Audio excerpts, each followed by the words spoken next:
What's going on, everyone, and welcome back to another episode of the Gamecite Chronicles, the console gaming podcast where we sit down each and every week to talk about our favorite hobby, video games.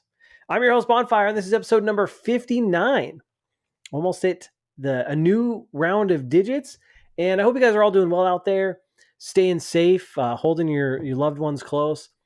You know, I got to be honest, the last couple days, given the news around, what happened in Tennessee here in the U.S., I've been a little down, and just seeing all, I know social media is not a good place to look at stuff, but that's unfortunately a lot of news and information flows through social media these days. But just the sheer craziness that's perpetuated and is just running rampant in our society and in our culture. And quite frankly, the pure evil we are witnessing, it's kind of gotten to me a little bit this week. Been a little down, and the recent event hits close to me, being a father, and it's just such a tragedy that, and I was really weighed down on me this week. So I've kind of been not in the right headspace, I guess, just a little down thinking about that stuff, and just wanting to hold my loved ones close, hold my son near and dear to me, and cherish every moment. And it's kind of pushed me a little closer to my faith. If you don't know, I'm a Christian, and man, just a lot of people need Jesus out there, and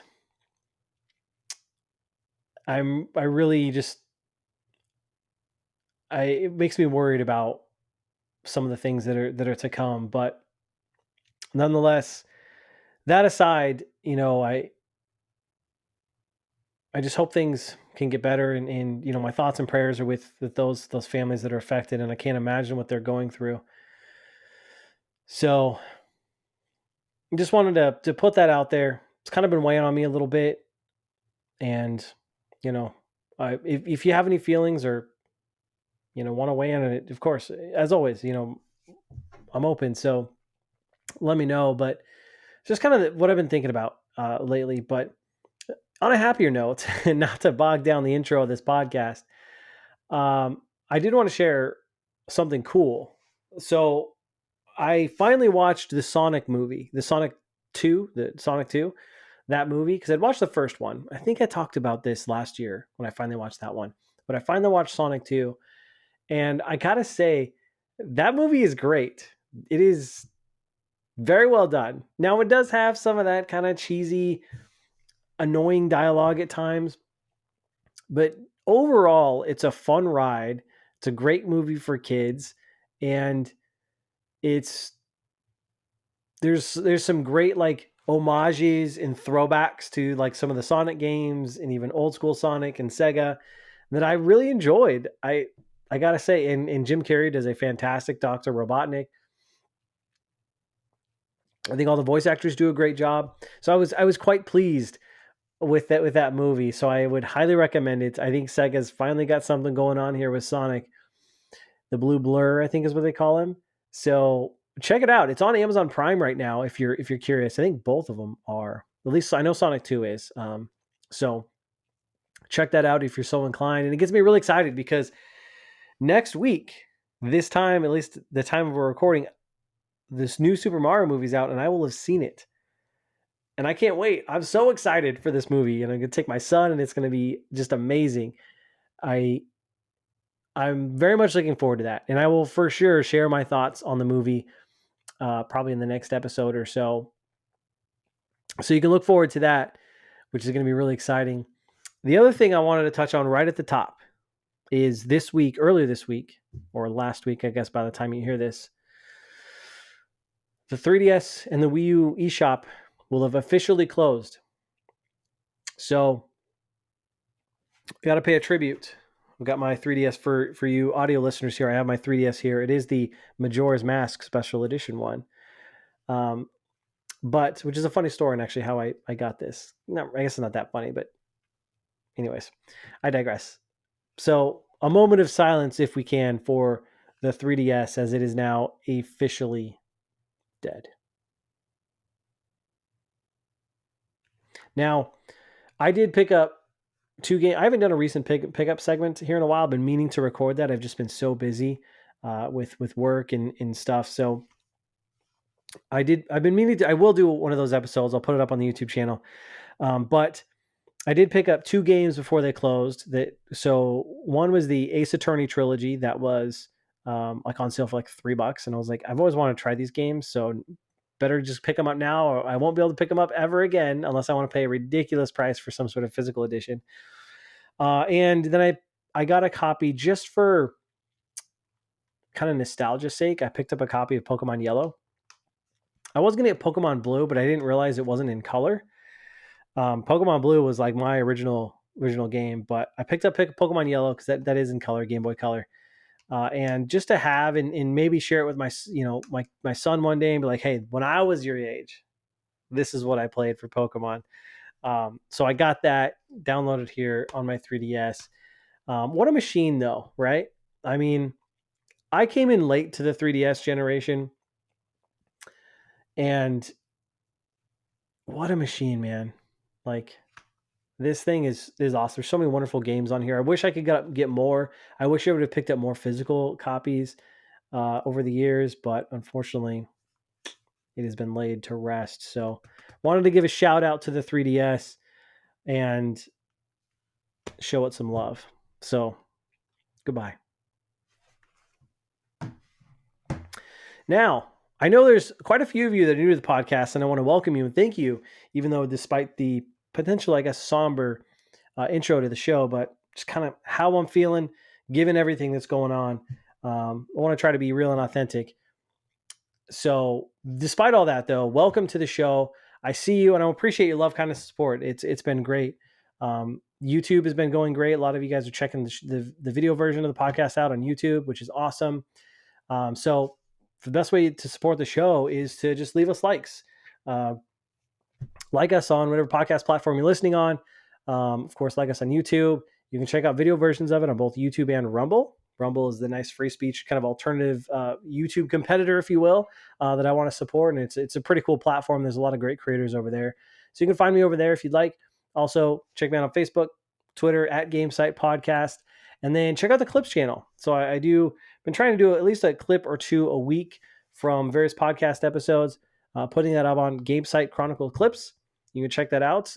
We've got slowly getting some subscribers over there, but the views are going great. So thank you guys for checking out those videos. I really do appreciate that. I do both short version, like short form, as well as kind of longer clips from the show. So love your support over there. And as always, remember, you can catch new episodes of the show each and every week, Mondays, 9 a.m. Pacific Standard Time.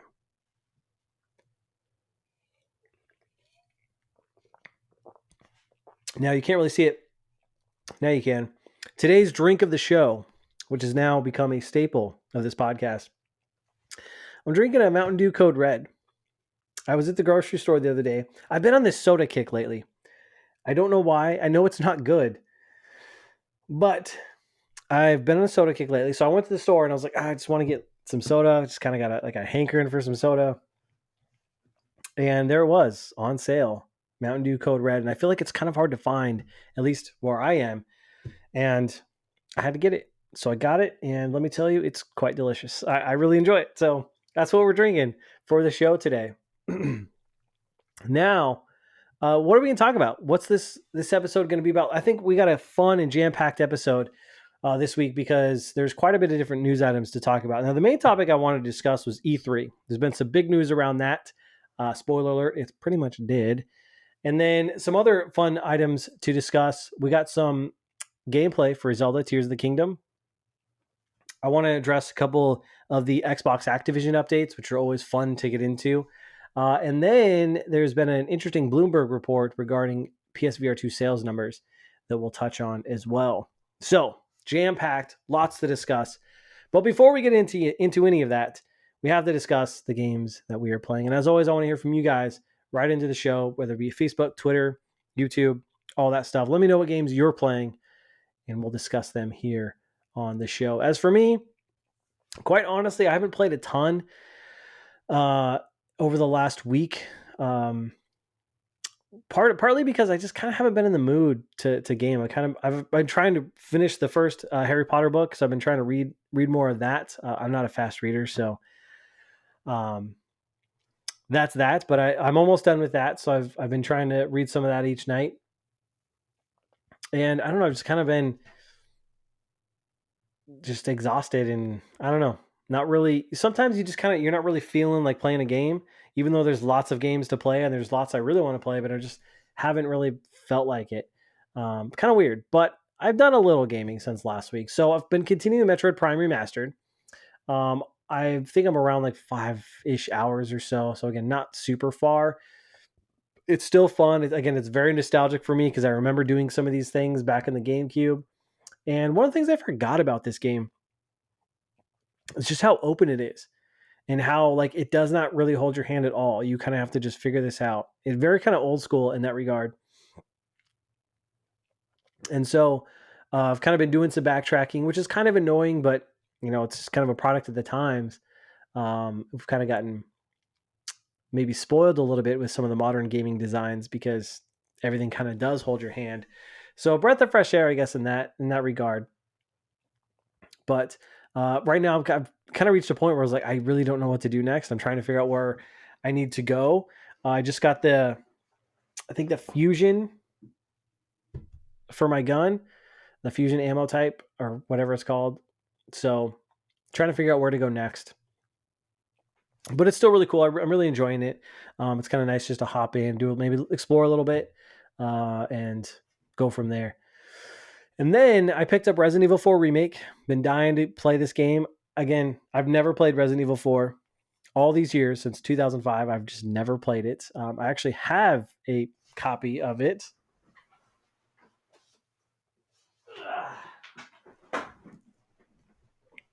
I actually have a PS4 version, a copy of it that I picked up. A couple years ago when they ported them over to PlayStation 4. You can see it's unopened. I've been meaning to play it for so long and I just never got around to it. But nonetheless, I jumped into the remake. I've only played like 2 hours. I just finished chapter 2, actually this morning when I was playing a little bit, and I the opening section is super iconic, and that's kind of what they've shown off all these years, and I can understand the draw to it, so I get that.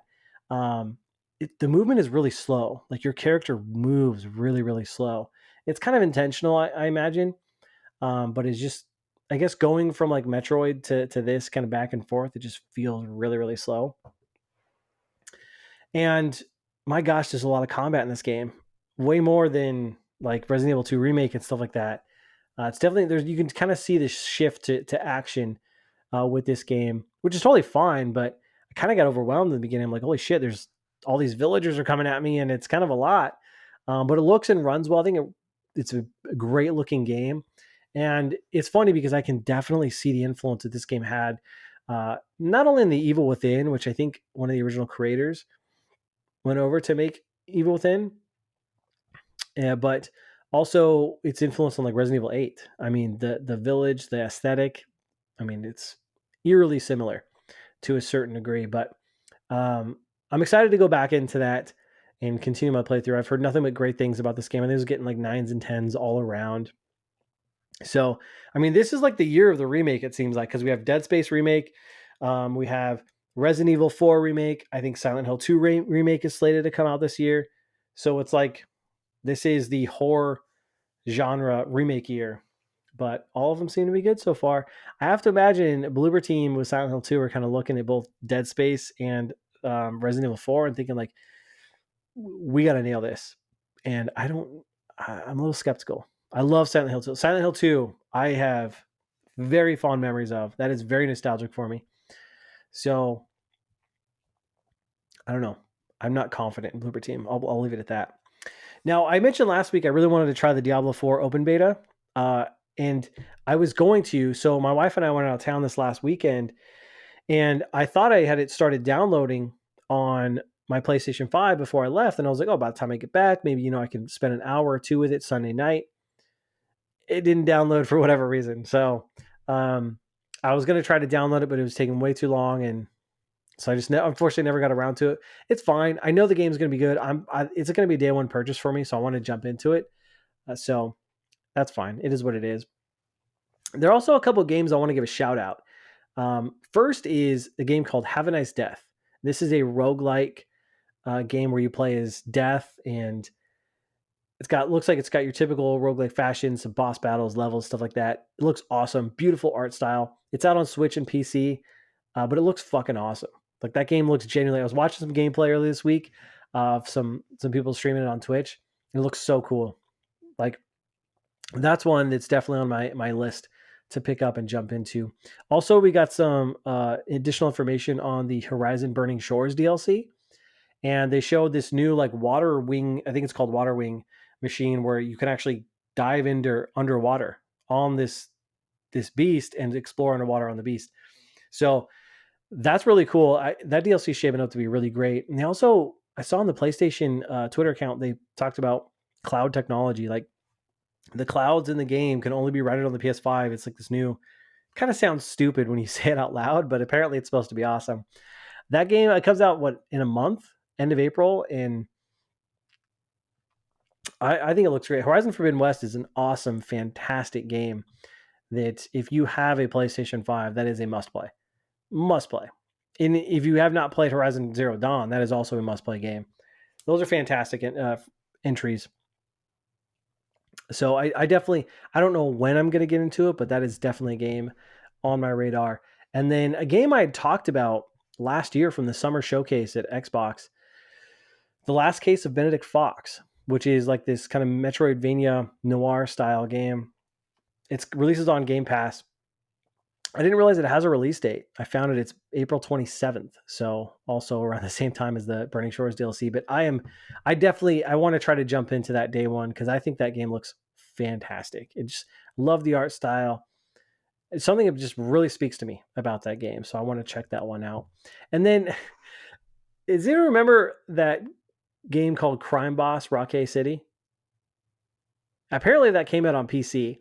And I was like, oh, I remember that game. It kind of looks cool. Like the trailer looked really dope. It's got all these like famous 90s action movie stars like Chuck Norris, Danny Glover, etc.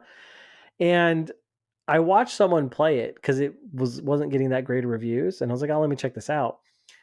And I didn't realize that this game is pretty much Payday. It's Payday 2. Like you basically go out on missions and you like do crimes in the city, and it's like you just shoot waves of cops.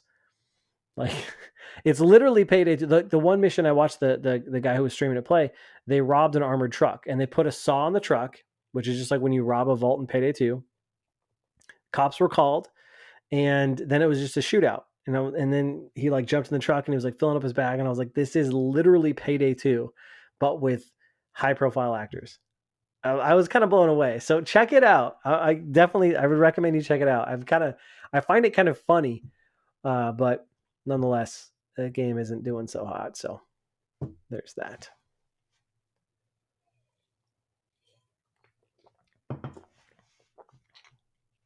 So let's get into a couple of those news items, starting with Zelda. So this week, Nintendo dropped a 14-minute video showing off our first look at like official gameplay, like long form gameplay for Zelda Tears of the Kingdom. And some interesting stuff. So I actually just watched it before I started recording because I didn't watch it right away. And a couple of tidbits as we'll go through these. So they said development's completed, which is exciting. Gives them time to polish the game, make sure everything's going up to speed. Probably work on some DLC, I imagine. So that's pretty cool. They mentioned that it's the same world but different, which I think has kind of caused some controversy amongst people. Like they're expecting something different, but it's kind of the same world. I don't know. I do think I could see someone being bummed out that it's not a completely different open world, but I think they're changing enough things that'll make it fun to explore, because they've got the whole sky islands, I think is what they call them, which are those masses of land that are up in the air. So I'm definitely intrigued. in that regard. I don't think it's necessarily a bad thing because primarily what they showed off in this trailer is a bunch of new abilities that they've added for Link, and that seems to be a really big focus with this game.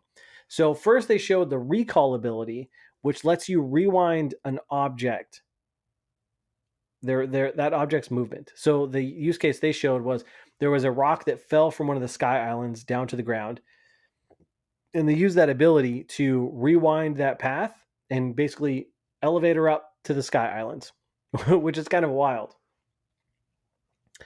Then they showed off this fuse ability, which lets you fuse two objects together to form a weapon. So you can make whatever weapon. So they fused like a rock and a stick. They fused this was the best one that I thought was hilarious. They took a really long stick and a pitchfork and fused those together, and it fused exactly like you'd expect. It was just basically a really long pitchfork, and it was like, oh look, I can hit enemies from really far. I found that hilarious. But then you can also fuse arrows with various items in your inventory. And one of them they showed was fusing an arrow with an eyeball that basically turns the arrow into a homing arrow. It'll just, he was shooting birds and you'd have to aim at the bird and this arrow would just, boom, hit the bird and it would fall. I was like, this is pretty cool, I have to say. And I like the idea that we can kind of make our own weapons. I think a lot of people are going to have fun with that. And the last ability they showed, which is called Ultra Hand, and this lets you basically create vehicles.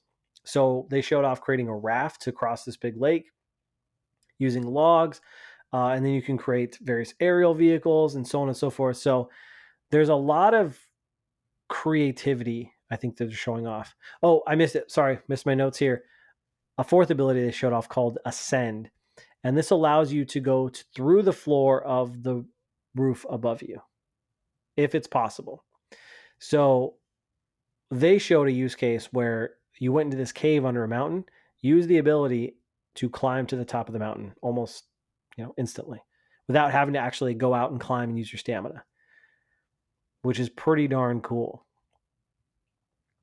So some really cool stuff that they're throwing in here. A lot of emphasis on the kind of creativity that you have with this kind of open sandbox, which I think a lot of people will enjoy. I know a lot of people are doing some cool stuff with Breath of the Wild. I think we're going to get lots more of that here with Tears of the Kingdom. They did show weapon degradation is back. I think it'll be less of an issue because you can actually make your own weapons now with random items. So I think it might be okay. And one of the things that I was really taken by, because he actually jumps or gets knocked off one of the islands and he's floating down to the ground. And it's pretty incredible how they can throw in all those draw distances. Like you can actually see the world around you in various amounts of detail, and it looked pretty good. I think it's pretty incredible they can get that working on the Switch, given it's kind of old hardware. So it's pretty cool. I have to say, I'm a little more excited than I was. I don't know. I feel like I'm lukewarm on this game. Like I definitely want to play it. I'm a big Zelda fan. I love Breath of the Wild, but I don't know. It's just a lot of people I think are saying it's more the same, and it's like I kind of feel that way. But I think the thing I'm most intrigued about is the story. Like, what are they going to do with the story? Is the story going to be really compelling? That's I think going to be the kind of do or die factor for me. But I think the other part of it is there's so many other games coming out. Redfall comes out like 2 weeks before that. Lots of stuff coming out in April. Then going into June in the summer, you've got Diablo 4. You've got also all the summer showcases that are going on, and we'll touch on that in a little bit. I just feel like there's so much going on that I don't know. It's kind of like I'll play it, but I don't know if I'm going to get to it right away. I don't know. Does anyone else feel that way? I kind of feel lukewarm on it, I guess. And it's not saying that it looks like a bad game. I don't think it looks like a bad game at all. Just, I don't know. The other thing they announced from this video was there's a Zelda themed OLED Switch, which was leaked, but that comes out April 28th. And then a Pro Controller and a case you can also buy that is Zelda themed. So pretty cool stuff there. Yeah, I don't know. I got to say, it looks cool. I'm excited for it, but I'm just not like overly excited for it, I guess.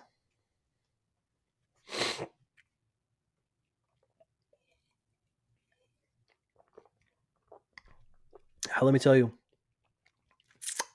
this Mountain Dew is fantastic. I have to say.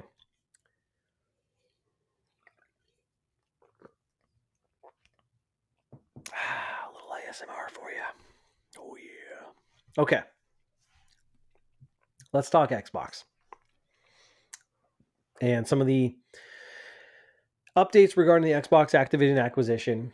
And a couple of things. So it does look like this deal is going to go through, as Japan has signed off on for whatever their version of the FTC is. They greenlit it. And then it's also been reported that the UK CMA has ruled that it no longer believes the merger will impact competition on the console space. Interesting. So it's looking like it's going to pass the CMA. And then on top of that, you have the FTC, which here in the US, it's starting to ramp up. And a couple of the US representatives have started to vocally express concern that Sony has a monopoly, and I put monopoly in quotes, on Japan, since it's just so dominant over there, and Xbox has very little market share in the Japanese market. And then it's funny because folks have started pointing out that these same representatives that are speaking out against Sony also happen to be big recipients of Microsoft lobby money and campaign donations and stuff. So, shocker. And then lastly, Bobby Kotick himself, the CEO of Activision, he admitted that despite Sony's harm to stop this acquisition, it will not harm their business relationship. And he says, quote, Sony even admitted that they aren't actually concerned about a Call of Duty agreement. They would just like to prevent our merger from happening. Ellipsis. This is obviously disappointing behavior from a partner for almost 30 years, but we will not allow Sony's behavior to affect our long-term relationship.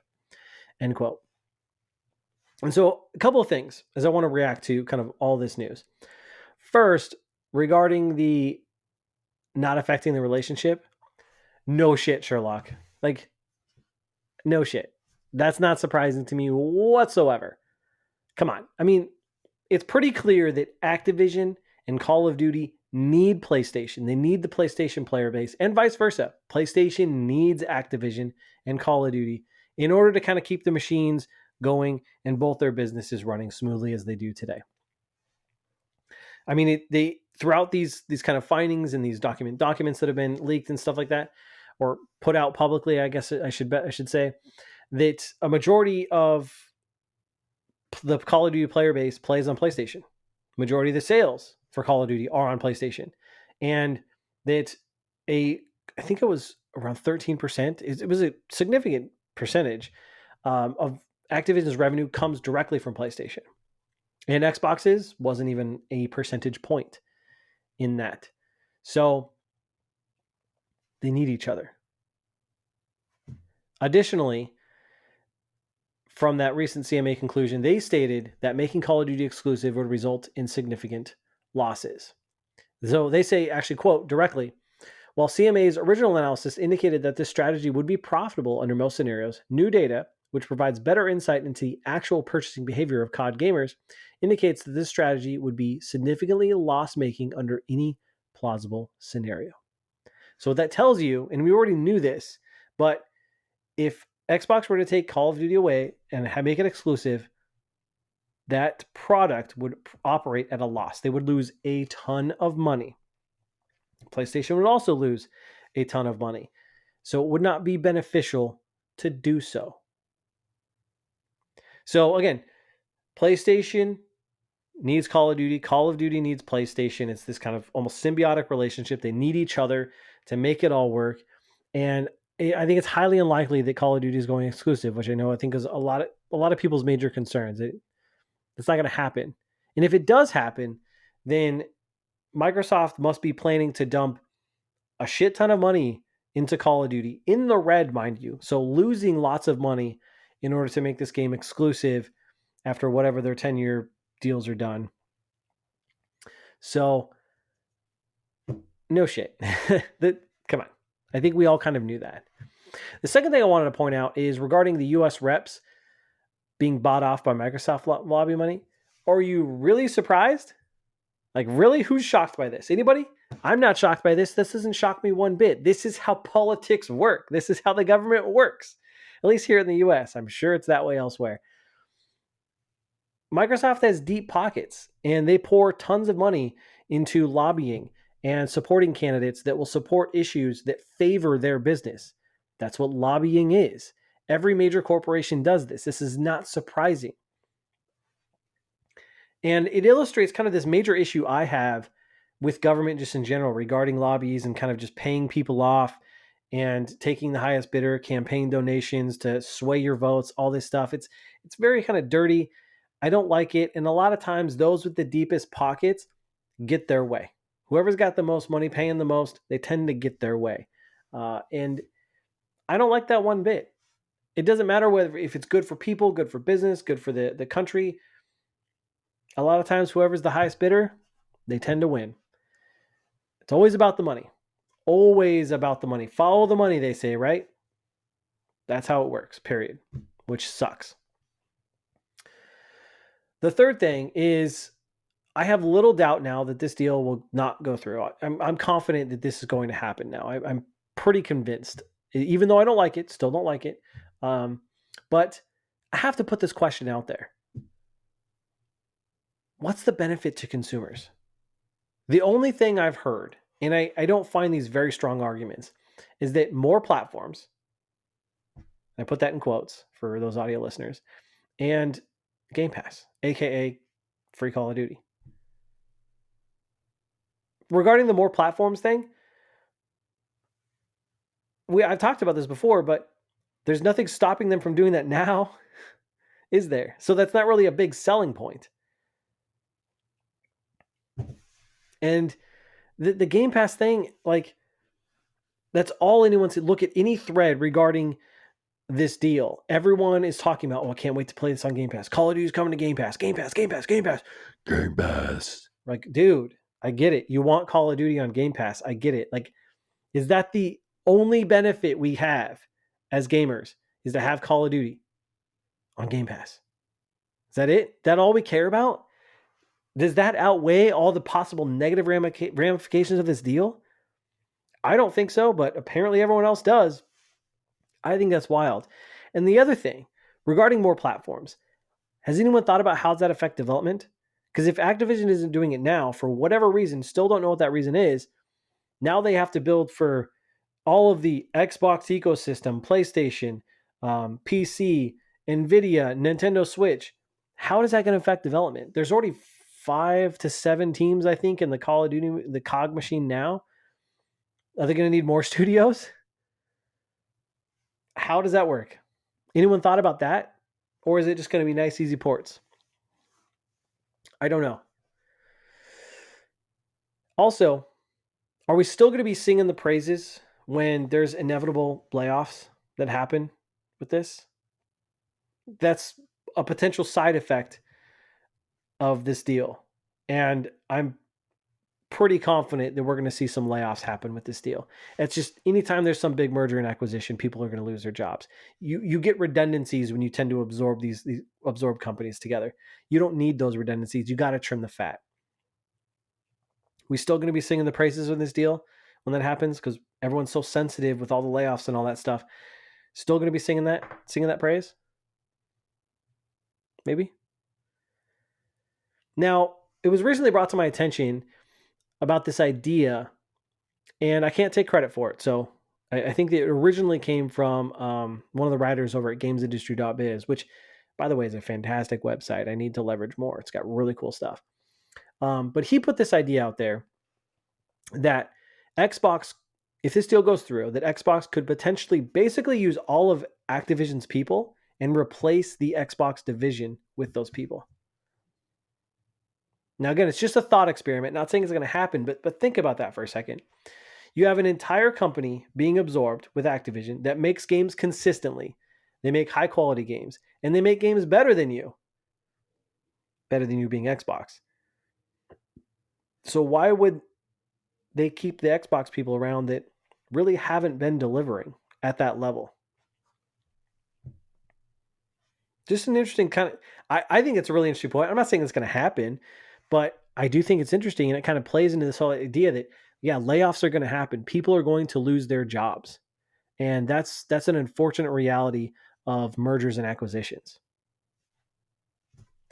The last thing I want to say, and this is kind of just a personal note, a personal gripe, I guess I have, is that I really cannot stand the way that Xbox has played the victim this entire process.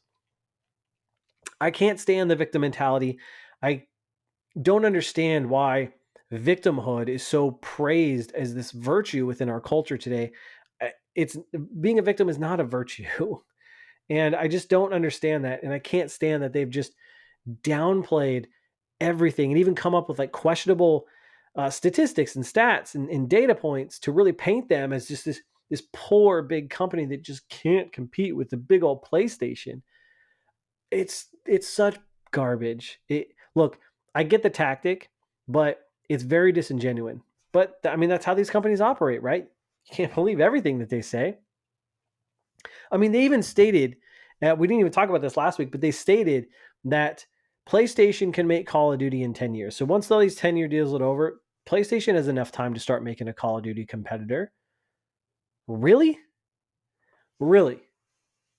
When the likes of EA couldn't do it all this time, how many other first-person shooters have come and gone throughout Call of Duty's 20-plus year of dominance?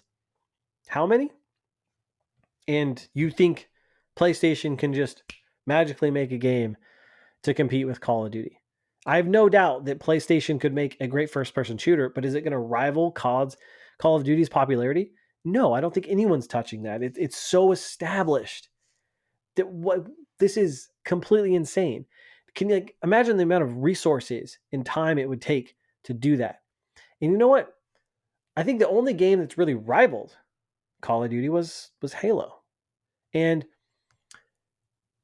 what company actually has resources that could dump into something like that to actually make a competitor to Call of Duty? Xbox. But instead, they just want to buy it because why make something when you can just buy it, right? So I guess that's the only thing Xbox can do these days is just reach into those deep pockets and buy something. So maybe there's a little truth to their downplay because they're not that great, I guess. like think about this.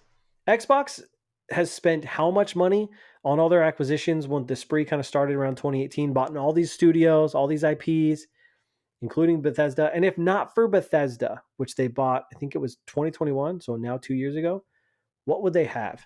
What would they have to show for that since 2018? That's wild to me. And now think about this year without Bethesda, no Hi-Fi Rush, no Starfield, no Redfall. Their biggest games are all coming from Bethesda. They have nothing else to show for that. Now, maybe the showcase will show us some really neat stuff. Maybe we'll get an update on all these games they've shown us for the last 4 years ago. But I think that says something.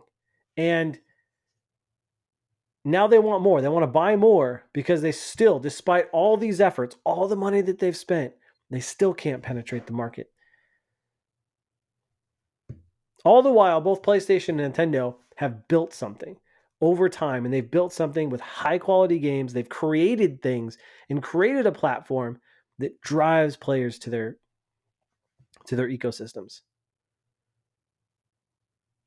So cheer all you want for Xbox and their deep pockets and getting Call of Duty on the Game Pass, because I guess that's all, unfortunately, they have until proven otherwise. So I'll leave it at that. But I kind of wanted to get some of those thoughts off my chest and kind of respond to some of these happenings with the Xbox Activision deal.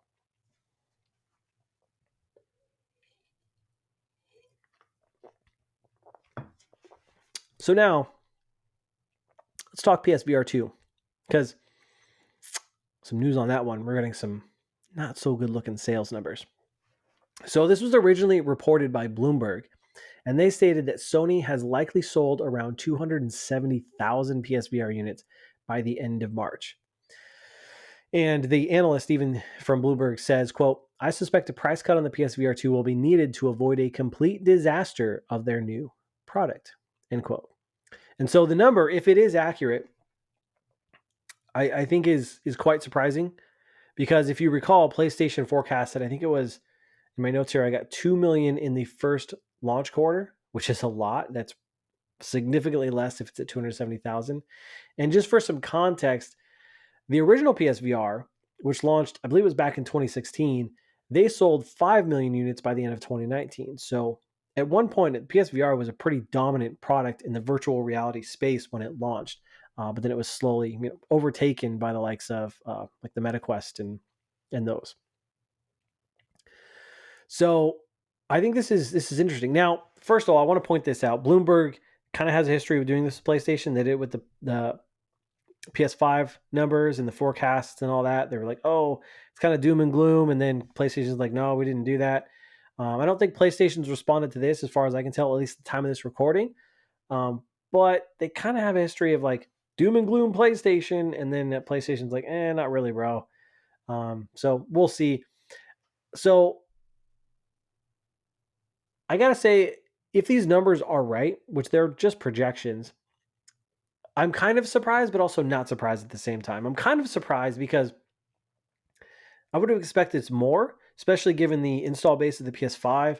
And it seems like it's a really great product, got really good reviews. But I'm not surprised on the other hand because, it is kind of expensive. And so if this is true, I think there's a couple things at play here to what could be causing this slow snail speed sales. First is the current economic climate. I don't think you can disregard that one bit. It's just really bad timing for the PSVR2 to launch. You got record inflation across the world. You have wages stagnating. You have, I think there's even been reports that like people's ability to save has decreased. It's like the lowest it's ever been in terms of savings. So disposable income is way down. And, the COVID obviously hit. We're still dealing with all that. So and I think we're in a recession, all of these things. There's so much going on within the economy that it is not a good climate. And quite frankly, I'm sure a lot of people don't have the disposable income to blow on, this luxury item, which leads me to price. It's priced at $550 for the base PSVR2. That's expensive. That's more expensive than the console. So I'm sure a lot of people, that's like their number one gripe is it's expensive. And I get that. I have one myself. I haven't played it as much as I'd like to, but I am a little prone to motion sickness, so I need to slowly overcome that. But it is expensive, and I agree. And I'm an enthusiast, a big PlayStation fan, so yeah, I'm going to jump into it day one, but I can understand why people aren't going to because of the price. But I do think it's an excellent piece of technology. But that leads into the third one is I think there's a real lack of games. And I think most importantly, a must-play exclusive. Now, I haven't played Horizon Call of the Mountain yet. It's on my to-do list. But even though I think it got pretty good reviews, I don't get the sense that that's a must-play exclusive for the PSVR 2. I think it's missing that draw. And I think Half-Life Alyx would be one of them.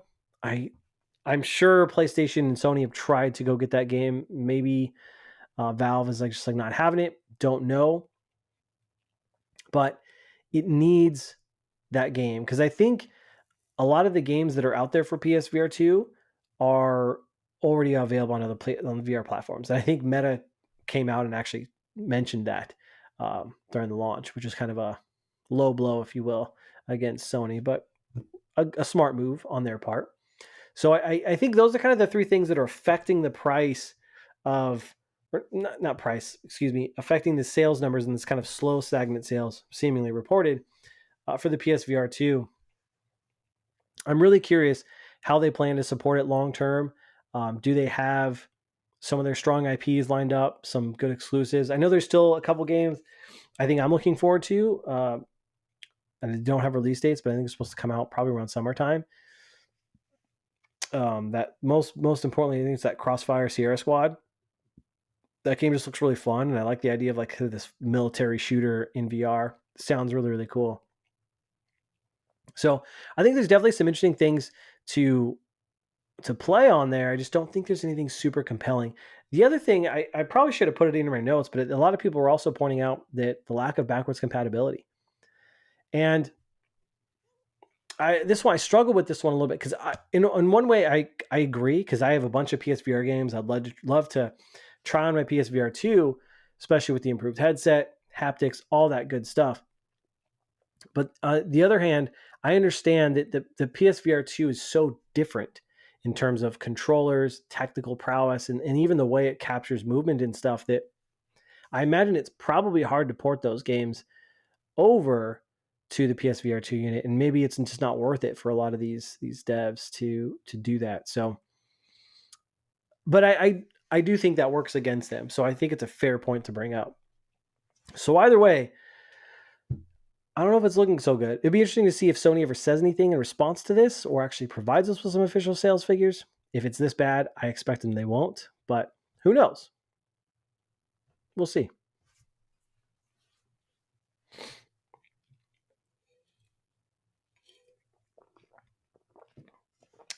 Man, it's good. I love this Mountain Dew. You know, there's one actually. Sorry, I'm going to go off topic here for a second, but there is a Mountain Dew I've been wanting to try. I think it's at KFC. I think KFC has a unique Mountain Dew, as well as Buffalo Wild Wings has a special Mountain Dew that I've been wanting to try. So, yeah, just a little Mountain Dew tip for you. But let's get into the last topic of the show regarding E3 and its cancellation. So there's been quite a few stories regarding companies dropping out of E3 this week, all leading up to its cancellation yesterday from the time of this recording, because I'm recording on Friday afternoon.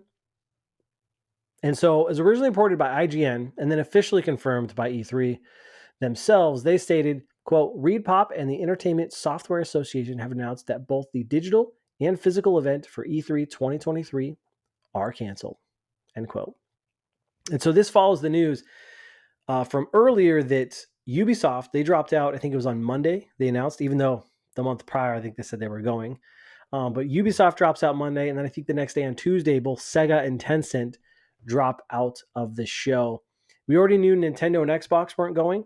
And then obviously, I think it was assumed PlayStation wasn't going because they haven't gone to E3 since, I think, 2018. So to that, I say, goodbye, sweet prince. You will be missed. This doesn't surprise me at all. I got to be honest. I think a lot of folks could kind of see the writing on the wall that E3 was dying. And I really feel like the final nail in the coffin was the pandemic. I think it showed us we didn't really need E3 and that we could survive without it. There are other ways to promote and market your games and garner attention than this very expensive trade show. So I want to give a couple reasons why I don't think E3 is needed any longer. I think it should just stay dead. But before I do that, I do want to say this, though. E3 was awesome. It was a show that I personally aspired to want to go to for a very, very long time. Because if you recall, it used to be a media-only event. And I think they opened it to the public in 2017. But I've always wanted to go to E3. Like when I started my YouTube channel, I was like, man, I want to get famous enough to get invited to go to E3 and do all the media stuff and just be a baller and just go experience this because it always looks so cool. And I remember each year, that time in June, if I could take some time off work to watch the showcases or stream it like on an iPad or something, and just watch all the great announcements, get so hyped for games. And there were so many awesome memories from E3. I was actually looking through Kotaku I don't say this very often, but Kotaku actually had a nice article talking about some of like the most famous moments from E3. And there were some cool ones. A lot of, the consoles and so much old footage they showed off in some of those moments that are so cool to look back on and see. And I understand why people are drawn to it. It was fun. It was exciting. And there's so much to take away from it. So look, I get E3 is awesome. It was awesome. It's definitely a sign of the times though. And it's kind of a relic of the past because we don't really need that anymore. So here's why I think we don't need E3 anymore. I think we're perfectly fine moving forward without it. So first and foremost is Everyone's already doing their own direct style showcases, and I put direct in quotes for those audio listeners. So Nintendo has been doing their direct for a long time. They kind of pioneered it to a certain degree. And then obviously Sony stopped going to E3 in 2018. They started doing state of plays, and then obviously the rare PlayStation showcase that they would stream. And then we see Microsoft now starting this year with their developer direct, and then they do the showcase in June. They'll still continue to do so. They got their own thing going on with Bethesda. And who knows, soon maybe Microsoft. And then I think Ubisoft started doing their own streams. We have Jeff Keighley's Summer Games Fest, which I don't even think we need that, but I get that it's a nice platform for indie devs. And then EA was kind of doing their own thing, even though they were at E3, but they were kind of doing their own like showcase and stream off-site of E3 during that time anyways. So E3 kind of does their own thing. So everyone's doing their own thing. Like we don't need this trade show to go to. If everyone's already doing it, what do we need E3 for? And I think one of the great things about having these direct style showcases as opposed to these, press conferences is they can control the messaging. Although it was kind of fun at times, this kind of live, almost real nature of, the press conference and in hearing from the big suits and some of these caricatures that they would bring on stage. There's definitely something fun about that, but there's also some real big mess ups, and bad things can certainly happen to ruin a show. And that's all you remember from it. So now with these kind of direct style presentations, you control the message. It's highly curated, highly edited content, and it allows you flexibility to not have to worry about those potential hiccups. So I think overall that's a good thing. And the other thing about it too is, and this will kind of, does it tie in? Yes, it'll tie into one of my later points, but you can do these style directs anytime. It doesn't have to be June or summertime or E3. You can do them whenever. And a lot of them do, at least the big three. Number two is it kind of became a shit show when it opened to the public in 2017. And I think that's when a lot of people started to see the writing on the wall that this thing is kind of going downhill, and it's going downhill fast. Now, when they opened it to public, I also think that's a sign that they needed more money, as they could kind of see maybe they weren't earning as much money as they needed, or maybe they just got a little greedy to a certain degree. But from what I had kind of heard from people that worked in the industry, as following, various journalists, media personality types of stuff within gaming, is that once it opened to the public, it became a difficult show to go to, because you have to imagine you're thousands of people you have to navigate to try to get to various meetings with devs and studios. Now you have thousands of more people that are playing games, hogging up lines, and it's probably very hard to work in that environment. And we kind of already have shows like that. I look at PAX as kind of that show, and Gamescom to a certain degree, and we already got one of those. We don't need this anymore. And so I think that was kind of the slow downfall of that, and people started to wake up to that. Number three is, I think also people started to wake up to the fact that this is just a hype machine. And boy, did it start to get out of hand. Now, I think we all know that E3 is meant to generate hype. It's marketing, right? It's meant to generate a lot of buzz, get press, news stories, all that stuff. All the eyes are on games during E3 time. But what do I mean about the hype machine is that you started to get into, and I think people started to wake up to, kind of misleading marketing. Now, one of the most famous examples I can think of is Watch Dogs from E3 2012, that Watch Dogs demo that they showed off. And once we finally got the game, it was a big downgrade with the final version. And a lot of people talked about that. It upset a lot of people. And I think it opened up a lot of eyes to they're showing off things that don't necessarily represent the final version or the final product. Some of that might be happenstance. Other times I do think it's intentional and misleading to a certain degree. And let me pause for a second. First of all, I want to say I love the Watch Dogs game. I think that game I really enjoyed my time with it. And the multiplayer component, there was one game mode where you actually hack other players. That mode was freaking awesome. I loved that mode. I actually have a bunch of YouTube videos because that was kind of like it was kind of a niche for me at a certain point on my old YouTube channel that you could check out. But it was like hide and seek. You start hacking the person, and then that player's got to try to find you. And it's this whole hide and seek game while you're trying to hack them. I thought that was really, really cool and fun. And I wish it could have lived on a little longer. But I digress on that. But I think people started to realize that we're not getting what they're showing us. They're kind of spritzing it up a little bit. And I just think there's just too much focus on CG trailers, corporate buzzwords, and just literal pure hype for the sake of hype to sell these products and just garner attention. And so many people are competing for attention that time that you have to stand out. So I think people kind of got sick of that. I mean, I know I don't like CG trailers. I would much rather see just gameplay. Like, show me what the game looks like, how it's running, what's the moment to moment look like. And I was thinking about this, and I think that's actually one of the draws and benefits of Twitch, because Twitch allows you to see the game being played in real time for what it is. You can see what it looks like, you can see how it plays, and what you get to do in that game. And that's a wonderful marketing tool. And I myself use that a lot. And I think that sells games way better than some CG trailer for 2 minutes that tells me nothing about the game. I would much rather see someone playing it.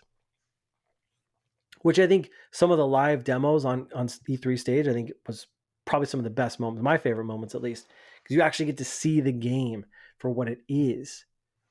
And so I think just people got tired of that. And I think when you look at trailers today, they're very clear because they're trying to avoid this, like captured on PlayStation 5, or does not represent gameplay, or this is gameplay, etc. And people are very cognizant of that now and kind of watch it like a hawk. And I think rightfully so. And so I would much rather see this kind of shift towards showing better trailers, not just hype for the sake of hype. Show us more about what the actual product is. Now, lastly, number 4 is, I think one of the benefits of E3 no longer existing and not really being needed is this now allows devs and publishers, they don't have to rush to put something together just for the sake of putting something together for the showcase. So devs can now just come out and say something when they're ready. And I think that's okay. That's good. We should encourage that. No longer do they have to waste time and resources to put together a demo or a trailer and prepare for a show just because it happens to be close to June, or we're getting close to June, just for the sake of showing something. Don't have to worry about that. I mean, do you remember all the times they showed off like Final Fantasy VII Remake? And, every year for like 7 years, we're asking, when's this game coming? When's this game coming? Like, stop doing that. We don't have to worry about that anymore if we don't have to feel that pressure to show something for the sake of showing something. And rather, they can just do so when they feel ready. I think one of the best E3s, kind of that marketing campaign, was Fallout 4. They revealed Fallout 4 at E3, I think it was 2015, and then 6 months later it came out. We all kind of speculated that it was coming and going to be there, but that was the reveal. We got a little marketing lead up, and then the game came out 6 months later. Chef's kiss. That is perfect time frame. I love it. Yet you also get the worst, which is what they did with Elder Scrolls 6. They're going to show off a little very teaser trailer for that, basically saying it exists. It's going to come out. When? That was like 3 years ago, and it's not even in pre-production yet. We're probably not going to see that game for like 7 more years because they've been working on Starfield. That is stupid. Don't do that. I'm so tired of that stuff. Like, so tired of all these announcements happening years in advance when we hear nothing about the game for years. We don't need that. I think like the best kind of lineup or a time window between like a reveal and launch, I think at most, I like the 6 months. I think 6 months is best. But I know not all games can probably fit into that window and be successful, and Fallout's a little bit more established. So, a year, maybe at most. I don't I don't want to go more than that because we're just getting back into that space. It gets out of hand. And I think by us not having these big trade shows like this, they don't have to worry about it as much, and they can kind of just still plug away, work at their game, and come out when they're ready to say something. And I think that is the ideal state we want to be in. Now, all this is to say, I do think there's room for video game showcases like your Gamescoms, meant for like the end consumers, gamers like you and me. I do think there's room for those, but I think those are kind of covered with the likes of like Penny Arcade Expo, PAX, Gamescom over in Europe, and I think there's a couple others in Europe too. So I do think there's definitely a market for it.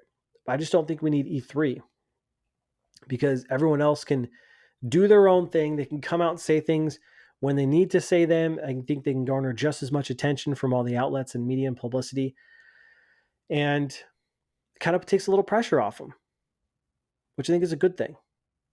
Now, the ironic part about all of this is that even though E3 is canceled, everyone is still scheduling all of their showcases that same week in June. You've got the Summer Games Fest, you have the Xbox Showcase, rumored PlayStation Showcase. I wouldn't be surprised if there's a Nintendo Direct. I think Ubisoft is going. Everyone's still going, so it's pretty much E3, but without E3 and having to pay all those exorbitant fees, which I don't like because I just feel like it's still all this information you kind of have to sift through. I'd rather just kind of had it sporadically, but I get this kind of, I don't know what it is about this week in summer. Like we just have to have this 1 week of summer where everyone just kind of blows their loads and tries to hog all the attention, and we're just bombarded with trailers and new games and announcements and information. I don't understand it, but I guess that's just part of being in the gaming industry. But that's all I got for this episode. E3, you will be missed. My question for you out there is, what is your favorite E3 moment? I think this would actually be a fun one. So please hit me up on Twitter if you have to. Leave a comment down on the YouTube video. Whatever. Reach out to me. I want to talk about this. What is your favorite E3 moment? The one that comes to mind for me is, I think it was E3 2009. It just sticks out in my memory. And that's when they showed off Call of Duty Modern Warfare 2 trailer, the original one. And the guy came on stage, they played a demo of it, and I think it was one of the opening levels, the snow level, and they're like climbing on the rocks, and then they're using the heart monitor to go stealth kill people. And I remember watching that, just being blown away. It was like the Xbox 360 showcase and just being blown away by this. Like, it was so awesome. And I mean, there are tons of other great moments at E3 too over the years, but that's the one that just sticks out to me. So let me know yours down in the comments below. Hope you guys enjoyed this good lengthy podcast. Lots we discussed, pretty meaty, I would say. Again, as always, I appreciate your love, kindness, and support of the show. Share it with your friends, get the word out there. And I think next week we're going to have a Halo Twitch streamer on. We'll be talking some Halo, so we should have a guest. If not next week, the week after.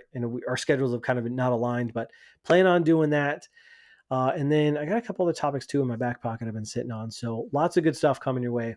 Hope you guys have a great week out there. Play lots of video games. Hold your loved ones close. It's a crazy world out there. And I'll talk to you next week. Until next time, I'm Bonfire, and I will see you online.